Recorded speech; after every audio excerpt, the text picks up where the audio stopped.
एक बार गौतम बुद्ध अपने शिष्यों के साथ एक गांव में गए। उस गांव के कुछ लोग गौतम बुद्ध से शत्रुता रखते थे, उनका विरोध करते थे। बुद्ध जैसे ही उस गांव में पहुंचे तो उनके विरोधी उनका विरोध करने लगे, गालियां देकर बुद्ध को अपमानित करने लगे। लेकिन बुद्ध ने उनकी किसी भी बात की कोई प्रतिक्रिया नहीं दी।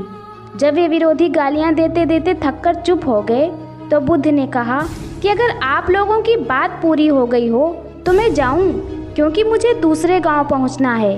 वहां लोग मेरी प्रतीक्षा कर रहे होंगे। बुद्ध के इतना कहते ही गाली देने वालों ने कहा कि हमने तुम्हें गालियां दी हैं, यह कोई साधारण बात नहीं है, तुम क्रोध क्यों नहीं करते। तब बुद्ध बोले, ये तुम्हारी तरफ से गालियां होंगी, लेकिन मेरी तरफ से तो साधारण बात ही है। तुमने कही, मैंने सुनी, लेकिन मुझे इसमें कुछ रस नहीं।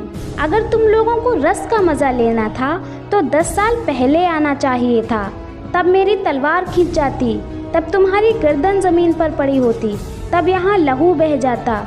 मगर आप लोग बड़ी देर में आए। अब मैं अपना मालिक स्वयं हूँ। अब तुम्हारी गालियों से मुझे कोई फ़र्क नहीं पड़ता।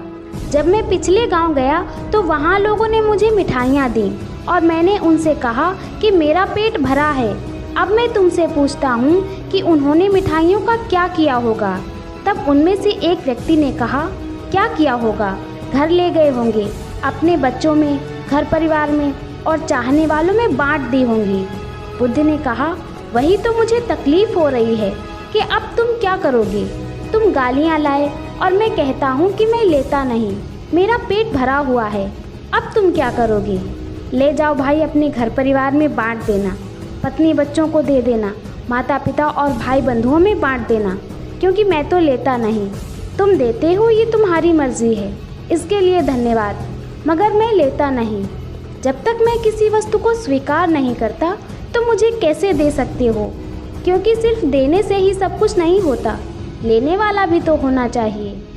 बुद्ध की इतनी बात सुनकर वे लोग विरोध का भाव छोड़कर बुद्ध के पैरों में गिरकर माफ़ी मांगने लगे और वे भी बुद्ध के अनुयायी हो गए।